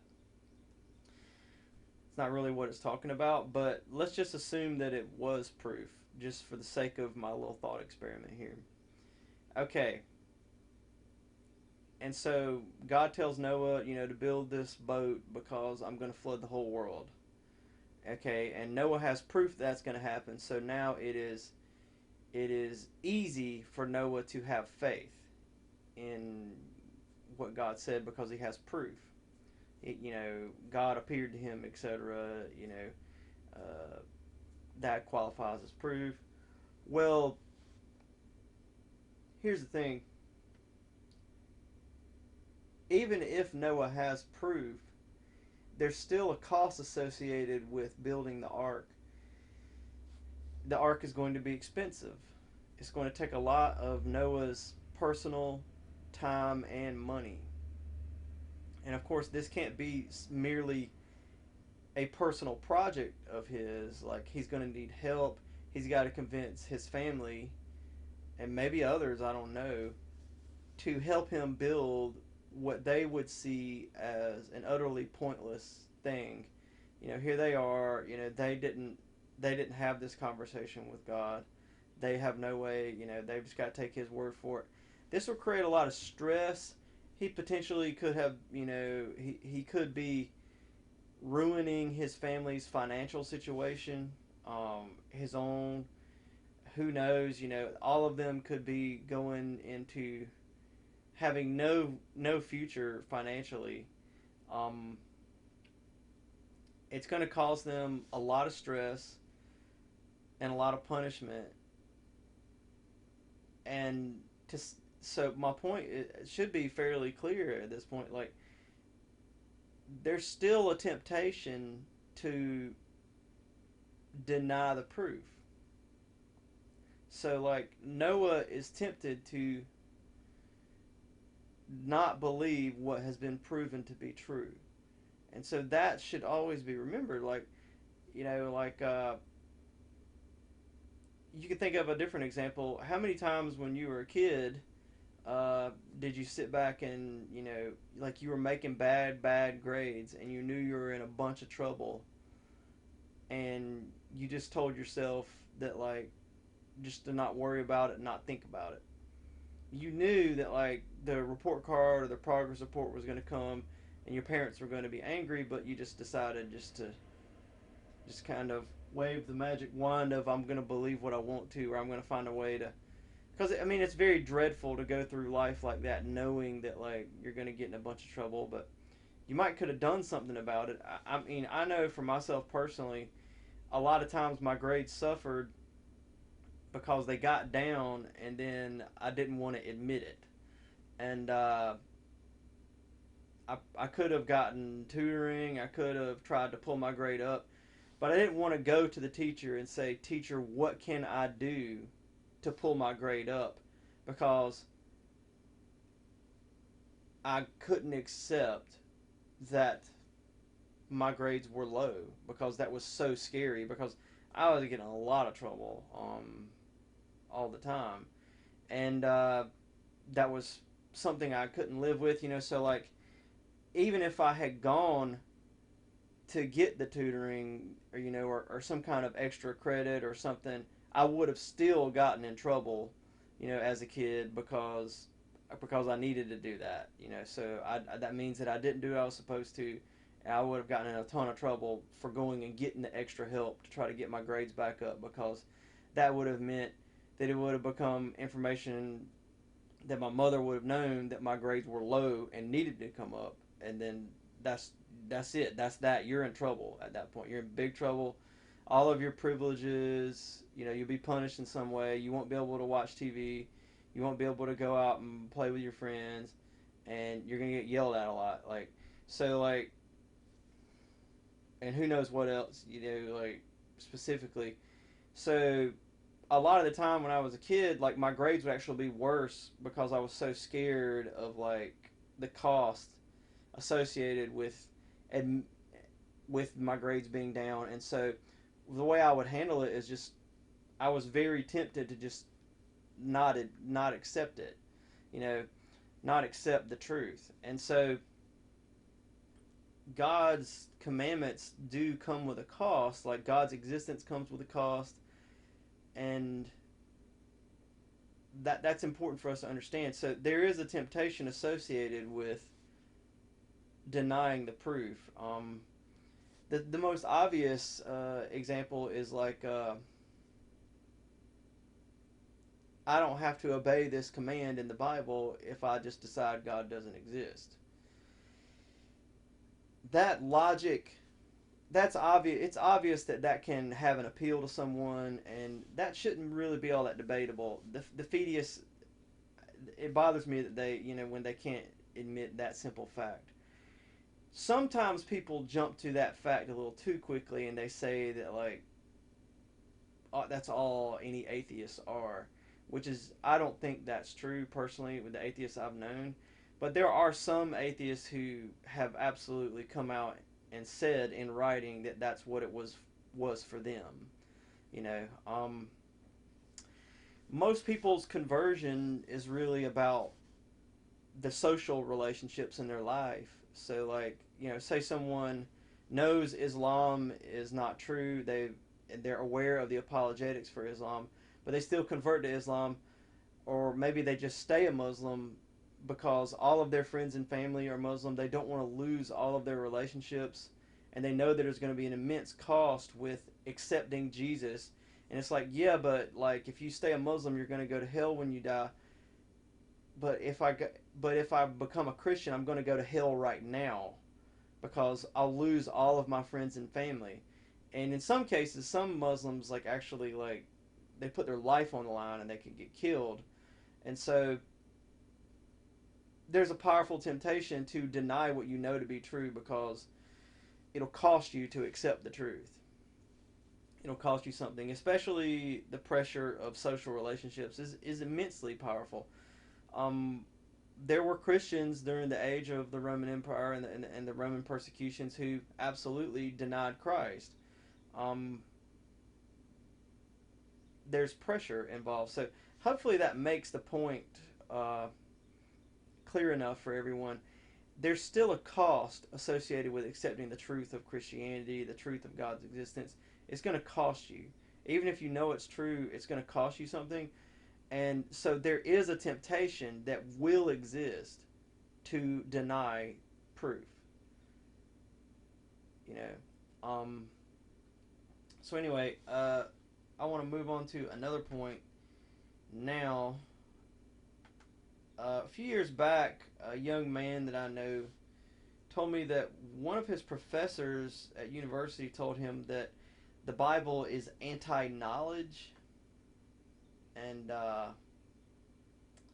he had an art that the professor had an. It was, I mean, like, it's kind of weird that the professor is going to be doing biblical interpretation. It wasn't like it was a seminary. It's like, this is a biology class. Like, why are we talking about biblical interpretations? Like, I guess like you've got to talk about biblical interpretations. I don't know if it's relevant. If it's relevant, it's relevant. So anyway, he was told that the Bible is anti-knowledge and you can't believe in science and the Bible because the Bible is opposed to knowledge itself.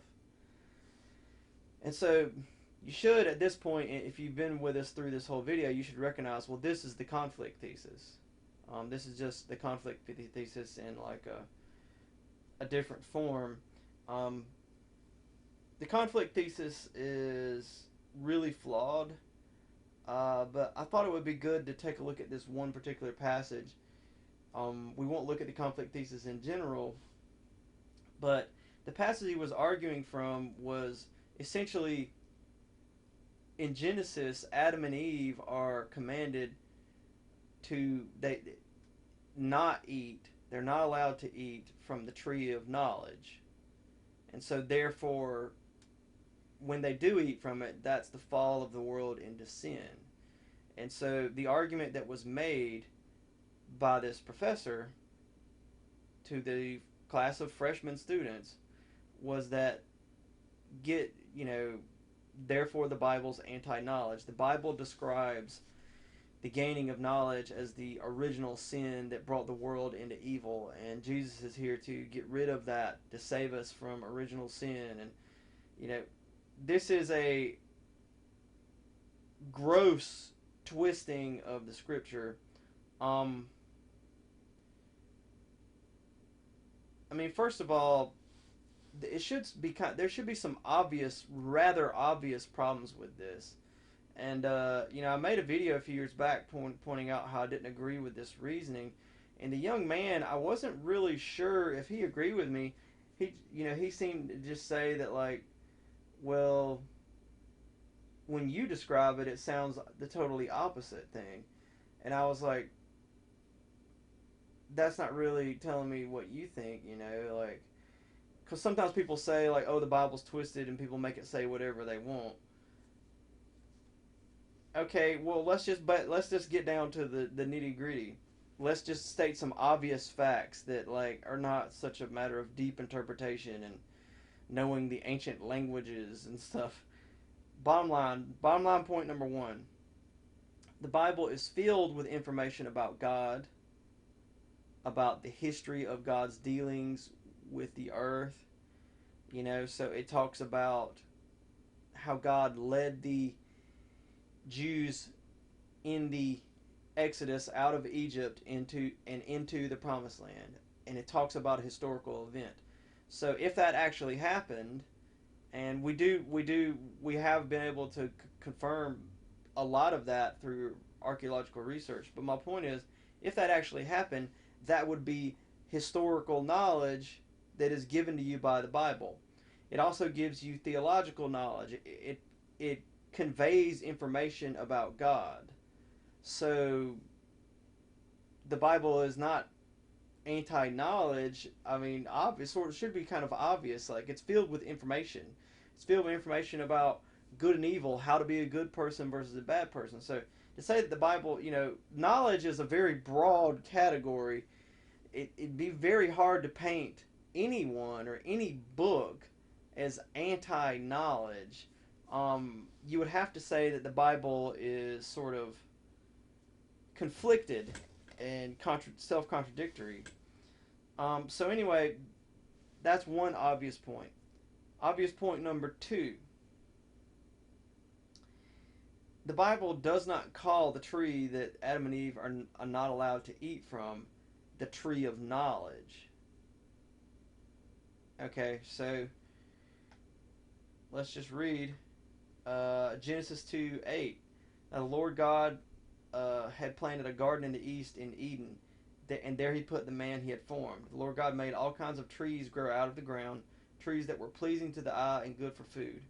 In the middle of the garden were the tree of life and the tree of the knowledge of good and evil. So it qualifies. It's not knowledge in general. In fact, it's not scientific knowledge at all. Science doesn't answer questions about good and evil. Science describes the way the world is. It doesn't tell you the way the world should be, or that it's bad that it's this way, or that it's good that it's this way. Science is just trying to understand how the world works. It doesn't tell you what to do. So like you can use the understanding of how atomic energy works to build a power plant to give people electricity, or you can use the same knowledge, scientific knowledge, to like create bombs that blow up people. Science doesn't tell you what to do with the knowledge, or what the right, the good, or the evil thing to do with scientific knowledge is. Science. So since the tree is the tree of knowledge of good and evil, it's completely irrelevant to science. Like it's a different sort of knowledge. So it's a tree of knowledge of good and evil. Okay, so then Adam and Eve are commanded not to eat from that particular tree. So then the question arises, well then God doesn't want mankind to have knowledge of good and evil. That would run counter to like the entirety of the Bible, which is filled with God giving commands and information to his people that is like God is constantly, the Bible is filled with God giving knowledge of good and evil. This is evil, don't do this. This is good, don't do this. It's loaded with that. Okay, so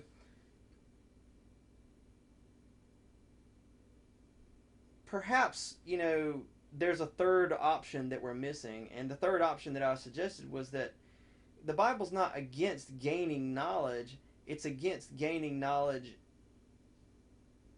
by eating fruit from a tree.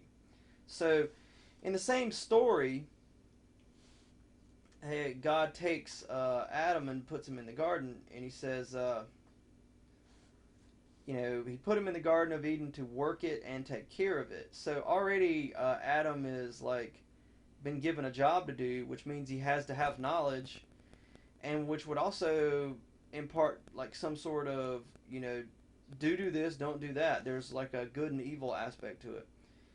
And the Lord God commanded the man, "You are free to eat from any tree in the garden, but you must not eat from the tree of the knowledge of good and evil, for when you eat from it, you will certainly die." And then it says, "Now the Lord God had formed, out of the ground all the animals and all the birds in the sky. He brought them to the man to see what he would name them, and whatever the man called each living creature, that was its name." So the man gave names to all the livestock, the birds in the sky, and all the wild animals.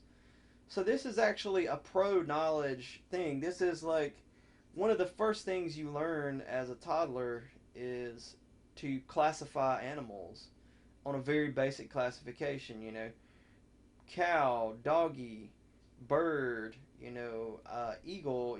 Like, so all these animals, God is actually bringing them to Adam. Adam is observing that they're different from one another, and then he's labeling them. That's one of the most important things that biologists do, like especially when in complicated areas like insects, like it's absolutely important to correctly identify things. Um, and then once you like know the various properties of that thing, then you're learning more and more about it. But this isn't anti-knowledge. I mean, Adam is like collecting information and organizing it. So it's not anti-knowledge. It seems to be fairly pro-knowledge. Okay. It also says, "It is not good for man to be alone. I will make a helper suitable for him." But for Adam no suitable helper was found. So the Lord God caused the man to fall into a deep sleep, and while he was sleeping, he took one of the man's ribs, closed up the place with flesh. It might be more properly translated, took the man's side. Then the Lord God made a woman from the side he had taken out of the man, and he brought her to the man. The man said, "This is now bone of my bones and flesh of my flesh. She shall be called woman, for she was taken out of man." And so, and it says, "This is why a man leaves his father and mother and is united to his wife, and they become one flesh." So, here's the point. God says it's not good for the man to be alone. The situation for the man is not good, and then God resolves the situation, brings the woman to the man, and the man recognizes this good thing that God's brought into his life. So I'm not so sure that it would seem fairly clear that God is teaching man what the good life is like. You know, that there's goodness in this particular thing. He's teaching him something about what it means to be good.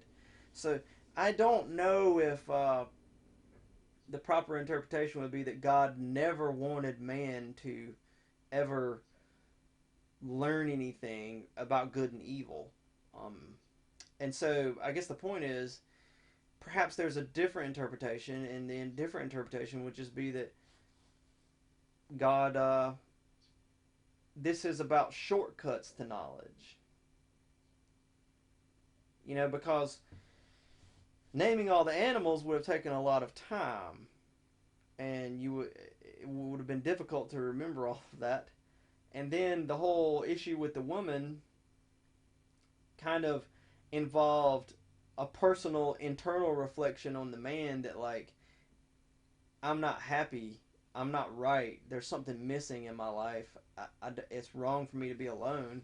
um that takes time, and the proper gathering of knowledge takes time. So let me just suggest a different interpretation of this passage, that the tree of knowledge of good and evil represents, you know, shortcuts to knowledge instead of, how do you put it? Instead of getting knowledge the old fashioned way, piece by piece, bit by bit. That shortcuts to knowledge are a bad thing. Shortcuts to knowledge are a bad thing. In fact, every time someone is irrational, what they're doing is jumping to some sort of conclusion that they don't have good reasons for, which is in essence a shortcut to knowledge. You know. So anyway, that's a vital point. You know, I don't know. Like, I just thought I'd throw that in there. And then I guess I didn't even bring this up, but I should have, because for a lot of guys, everything I said is nonsense. They won't listen to it, but they will listen to this. 1 Peter 3:15. And so this may be a simpler way of making the entire point that I made. But in your 1 Peter 3:15 says, "But in your hearts revere Christ as Lord. Always be prepared to give an answer to everyone who asks you to give the reason for the hope that you have.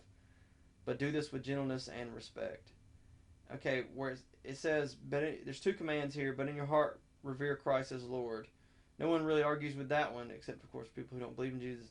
But and then it says, always be prepared. So at all times be ready to do what? To give an answer to everyone who asks you, to give the reason for the hope that you have. So what is the reason that we have hope? The reason that we have hope is Jesus Christ. Okay, but to give an answer, what is that? Makes it sound like it's just saying explain who Jesus is, but that's not. That is a bad translation. That's probably bending over backwards for it's clearly influenced by fideist theology. Okay, the word that's translated to give an answer means to give like a logical proof. The word is apologia, so it means like a persuasive logic, which is where our word apologetics comes from, which is also where the word apology comes from. But I think it's about 200 years ago the English word apology kind of took on a different meaning, where it just means saying I'm sorry, which is kind of persuasive in a sense. So it's related, but originally it came from this old Greek word which means like a persuasive logic. And so I'm going to just read that verse again with translating it, you know, right, I guess. But in your hearts revere Christ as Lord. Always be prepared to give a persuasive logic to everyone who asks you to give the reason for the hope that you have. Do you see, like, if they had translated it, you know, differently, and some translations say be prepared to give a defense, which in English defense can mean like a legal defense, which is pretty close to apologia. Apologia is a term that they would use in courts in ancient Greece when someone defended themselves and they gave their defense. It would be called their apologia. So, like when Paul's on trial before King Agrippa, he says, "King Agrippa, hear now my apologia." Um, so maybe the English word defense is a better translation, and some translations use it. I'm reading from the NIV right here, and it says to give an answer, which plays right into Fideist theology, and that's really shameful. So it may save you a lot of time and energy just to point this verse out.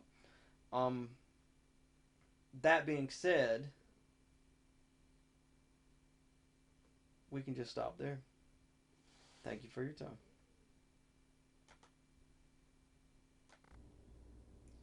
Hey guys, I listened to that a couple times, and I've got to come back in again to talk some more. First things first, I need to make a correction about some data I shared in passing. At one point during the earlier part of the video, I said that Africa, south of the Sahara Desert, is 90% Christian. That's incorrect. It's 60 something percent Christian, but it has a 90% weekly attendance rate. And so the little factoid to take away from that is that Africa, south of the Sahara Desert, there are more butts in the pew on a given Sunday morning there than anywhere else in the world, any other region in the world. All right. Another thing I forgot to add in is that another reason to do apologetics and to talk about apologetics is even if it has nothing to do with bringing people to Christ, as a as part of discipleship, it is a healthy spiritual discipline. It really it's good for the soul of Christians to hear it. Some, not all the time, I wouldn't think, but to just sometimes hear that, like, hey, this stuff you believe, it's actually true. You can actually prove it true, and you're actually right. And it's good. It's healthy for Christians spiritually to know that, and it helps. They might be more confident in going out and sharing what they believe when they've kind of got that in their back pocket. And a lot of times it's never going to come up, but they'll know that if it needs to, they got it. You know. So just think about it this way: as a pastor, if you preach some sermon about how people need to turn to God and repent or obey the Lord or follow the Lord, think about it like if once a year you gave them proof for God's existence. If they know that you've proven it beyond the shadow of a doubt that, like, God must exist, then when you give a later sermon about how they need to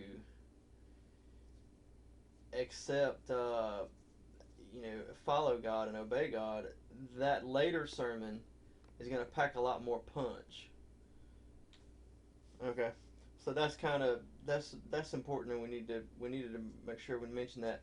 And the last thing that we need to mention, and the main reason I'm coming in again, hopefully this final time, is there is a form of Christian apologetics that essentially comes from, I guess, around the 1950s in general, or sometime around then, and it's called presuppositional apologetics. In presuppositional apologetics, what it does is it says evidence and reason, logical proofs and evidence-based proofs for God's existence, for Jesus' resurrection, for the truth of Christian doctrines, all of that. What it does is it rejects all of that, and it essentially is like a says that you should just presuppose God's existence. Okay. Now, one of the first problems you run into with presuppositional apologetics is that when someone's giving it to you and defending it, two things will become apparent very quickly. The first thing is there's usually a lot of ambiguity in their point of view. Like, and this is a mistake I've made, like you hear them and they explain to you why they're right, and Richard Dawkins is an atheist. He does this a lot too. He's not a presuppositional apologist, but this is something that you run into in life in general. Is people will have some kind of position they hold, and they'll be real convinced that it's right and that it's correct, but they won't fully explain why they think it's right. And you'll think that they did. In other words, an ambiguous statement is a statement that can be taken more than one way. And the problem with an ambiguous statement is that you'll think you know how they mean for it to be taken, but they didn't necessarily mean for it to be taken that way. And in fact, a lot of times with presuppositional apologetics, they don't necessarily really understand what their perspective is. They've got a few talking points and they just kind of like it, and so it becomes what you wind up doing, and oftentimes you don't realize you did it, is they make an argument to defend a position, and they're sort of missing pieces of the argument that you don't know what they are, and you kind of just assume, well, it must be this. And then what happens is someone makes a bad argument to prove a position, and you wind up being obliged. In essence, you become obligated to provide the missing premises in their argument and then comment on whether or not they're right. And that's kind of a no-no. So, like, and people, that's an easy trap to fall into with anything in life. Like, Alvin Plantinga says this. He says it's very difficult to comment on an argument when one is obliged to provide the premises. Especially to debunk an argument when one is obliged to provide the premises. And you do run into that with people sometimes who just are dead certain that a certain position is right. They provide why they're right, but there's holes in their explanation of why they're right, and somehow you now have to refute them, but you don't actually know what their position is. So in those situations, you have to ask the person, like, what is your position? Because presuppositional apologetics, there's more than one way to take.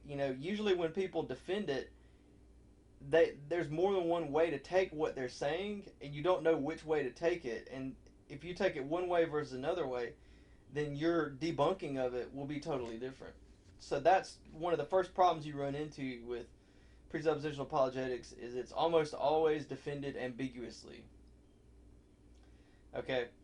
One of the other things you run into, and I've only run into one person in my real life who defended presuppositionalism. And presuppositional apologetics is kind of just anti-apologetics apologetics. So, like, what they do is they say that, like, you should just presuppose the existence of God and the truth of the Bible, and then they are willing to, like, criticize other views and defend their views from criticism. But essentially, it's like what they're saying is the default position is God exists and the Bible is true. And in other words, it's like if you can't debunk it, then it's true.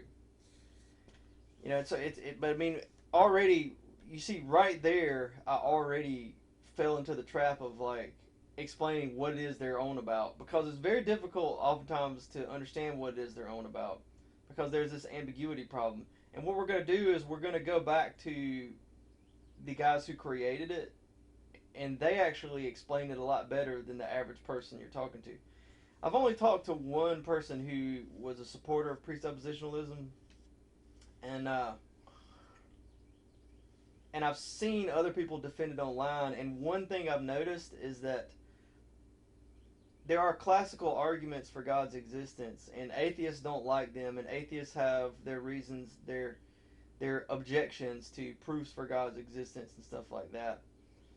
Um, what I've noticed with presuppositionalists is they tend to think the atheists are right. And this one guy I talked to, he just flat out told me, he said he knows a guy who knows people, atheist people, who could refute all of my Christian apologetics. So, he knows a guy who knows a guy, and it's like, well, I don't, I was kind of taken aback. I was like, really, I'm supposed to sit back here and just, I've got all these arguments I made, I reasoned them carefully, and I'm supposed to just throw them in the trash because you know a guy who knows a guy, like, was this the Wizard of Oz? I'm not supposed to pay attention to pay no attention to the man behind the curtain. Like, the man behind the curtain can refute you, bitch. Like, it's just, I mean, it was one of those things like, wow, that's so dumb that I just shouldn't even bother. But what I found is that, like, that's a common theme I've seen online. They think that the atheists are right. They think that, like, they'll give, like, when they encounter regular apologetics, or what's called evidential apologetics or classical apologetics, what they do is they spout off everything the atheists say, and they think all of that stuff holds water. So that may be a better way to deal with presuppositional apologists, is just to, like, okay, I'll give you an argument for God's existence and you shoot it down, and they're just going to go right down the atheist handbook. So if you know your apologetics, you're already ready to deal with all of that. Now, like I said, one of the problems with presuppositionalism is it's very ambiguous, and so fortunately for us, the founder was not ambiguous. And there's really two founders, but it's like one founder. It's sort of like a Plato and Aristotle thing. It really starts with this guy named Cornelius Van Til. And the founding idea of presuppositional apologetics really comes from him. And see, the problem with it is, like, when they defend it, you could take it a million different ways. But if you go back to Van Til, he gave you how he takes it. And he's actually the originator of it. He's the founding father of it in the 1950s. So, like, we can just go back to what he said. I've listened to his lectures, and this is his perspective. What he's saying is, why does a thing exist at all? Why does the world exist? Why does anything exist? It exists because God created it. Okay? And so, basically, the idea that he's coming from is, if you use logic or evidence to prove God's existence, then you've got it all backwards. So, like, in other words, if I look at the earth and I can use the earth to find evidence for God's existence by, seeing looking at the creation and telling that there's a creator. So, for example, with the Kalam cosmological argument, you can look at the universe we exist in, and you can tell by observing it, you can see the evidence of the passage of time, and then you can use logic and reason to deduce that there must have been some sort of creator of the universe, because time can't have been going on forever. And then you can do more theological reasoning about that and tell that it's God. What Van Til would say is, he would say, but the reason the universe exists is because God exists. And his point is, like, in the way you're doing things, you're saying God exists because the universe exists, because you're using the universe as evidence of God, And so he's saying you've got it backwards. That's Van Til's perspective. I mean, I've heard him explain it, and he's quite clear about it. And what he's saying is like you can't do that. You can If you use logic and evidence to prove God's existence, then in essence they now have more authority for you than God does, and they become logic and evidence are the real authority to you, and you can't do that. What you've got to do is your starting point has to be God's existence, and usually they say and the truth of the Bible. Okay, so not rules of reason and logic and evidence and observation, but if because those your ultimate authority, or is God your ultimate authority? Okay, so that's how Van Til takes it. And see, the problem is when you listen to presuppositional apologists, you wouldn't necessarily think they're taking it that way, like because they're ambiguous. And so luckily we have Van Til going over, making it quite clear. So like Van Til would say that like I go ahead and start with the assumption that God exists, and then I can use that as like my starting assumption, and then because of the existence of God, I know that I can trust my reason and I can trust my eyes, my observational abilities, and then I can do science and I can do logic because I presuppose God's existence. Now, you see, so it's very easy for presuppositional apologists to fall into like, it's very easy to take it another way, where you could say like, you know, what they really are people who are skeptical of all knowledge, and they don't think there's any way to know anything, and then so they just go ahead and assume God exists, and that's just as fair as anyone else's assumption. And that's one way to take it. And if you wind up arguing against that version of it, you probably wind up arguing against the version of it that no one actually holds to. Van Til's version is what I've explained to you, that God exists and is the reason why everything else works, so you use that as your starting point. Okay, now, the flaw in Van Til's reasoning is essentially the classic ontological versus epistemological distinction. Ontology is the philosophical discipline that studies what actually exists. And then epistemology is the philosophical discipline that studies how we know what actually exists. So, like, episteme, how we know, come to know. Ontology, what actually is. So, here's the point. What Van Til is doing is he's failing to make the ontological versus epistemological distinction, and he's blurring them into the same category when they're really two different things. How we know and what we know are two different things. So, like, just because I use logic and evidence to prove God's existence, it does not mean that logic and evidence are now God to me.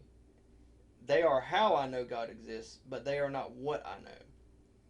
Okay, so it doesn't follow. In other words, you can think of it another way. God gave us tools through which to find Him, but that doesn't mean that those tools now have more authority than Him, because once I've found God, I recognize that God is really the reason why those tools exist and why those tools work. So I think it's easy to see how presuppositionalism can like um,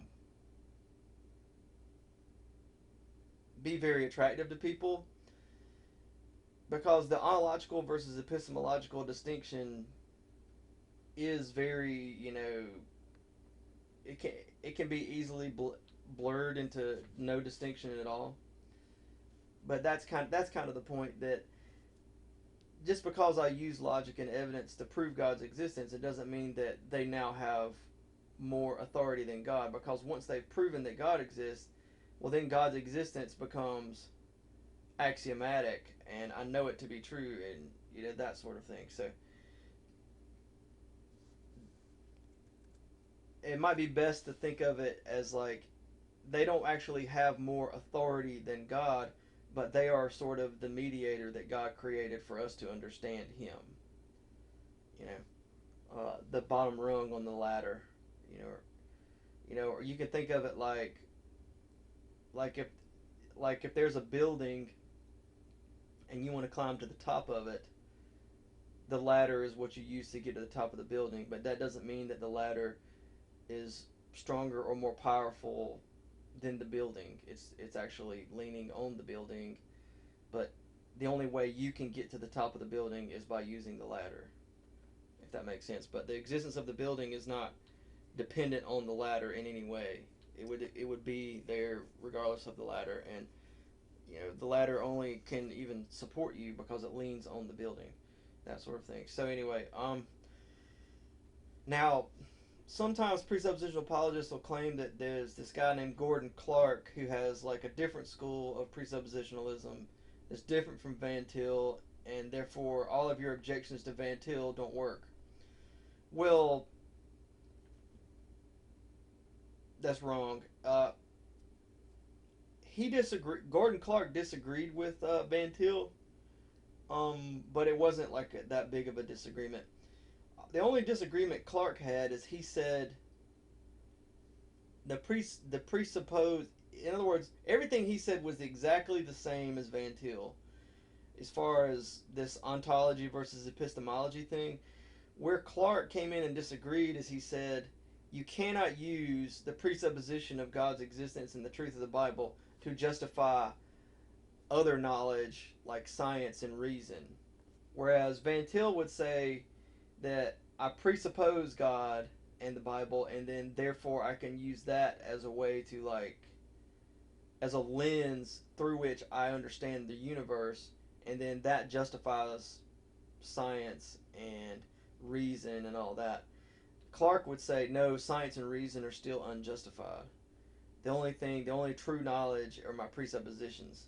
Um, he would say Clark was okay with doing science. He would just say that it's not truly justified knowledge and that sort of thing. So that's not really that big of a distinction. I mean, it's an important distinction, and they did butt heads, but at the same time, it's not fundamental. They're still on this. The fundamental concept is this ontology versus epistemology thing, and so there's that. The only other thing to say about it is that a lot of times when you start criticizing presuppositional apologists and you've got them on the run, like I had one guy one time who I criticized it, and then he just said, "Oh, I believe in that," and it was kind of weird because he was a big proponent of evidence based apologetics, which he would look for scientific evidence that the Earth was only 6,000 years old. He was that kind of guy. And it was weird. It's like, well, if you're a presuppositionalist, why do you talk to me about all of these research and data? Why don't you just presuppose it? And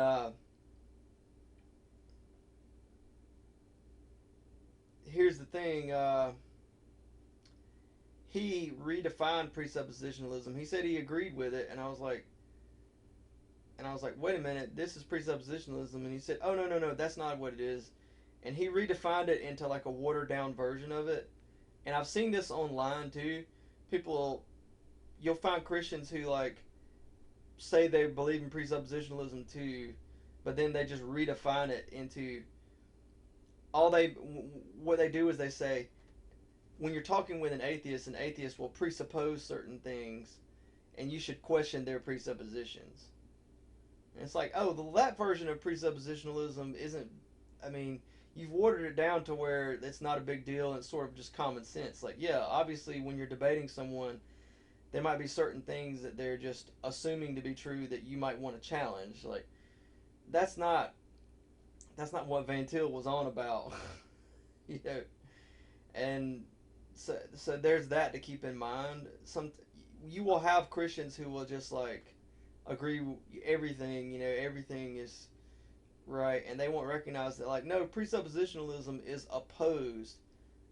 is diametrically opposed to ever giving evidence for God's existence. They hate that, you know. And it starts with this guy named Cornelius Van Til, who, like, it's not from hundreds of years ago. You can listen to his lectures.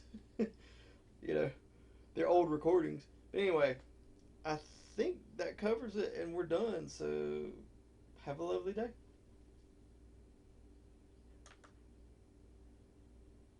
Well, I got to bring in one more thing.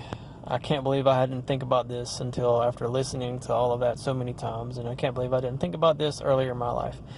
But back to the question of people who say that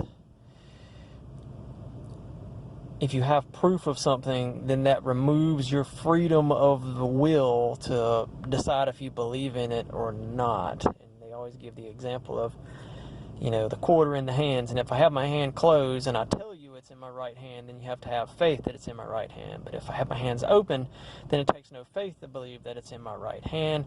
And therefore, and they even say that you don't have a choice whether or not you believe that. I can't believe I didn't think of this until now. A simple response to that might just be,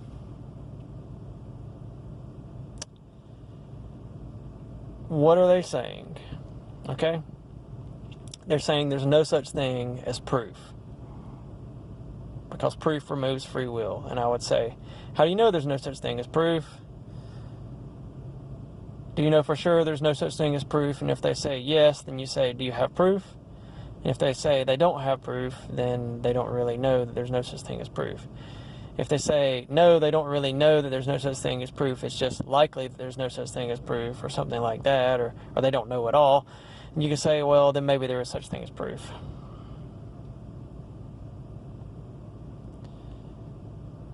Yeah, and if they think that, like, maybe they would narrow it down to certain categories. There's no proof of certain things, but then there's proof of other things. It's like, well, all I have to do is believe that there is such thing as proof, and so then you think there's no such thing as proof, and so in this category, it's obvious that people are able to disagree. And so do you have proof that there's no such thing as proof? Because if you have proof, then it's possible for me to disbelieve your proof. But anyway, there you go.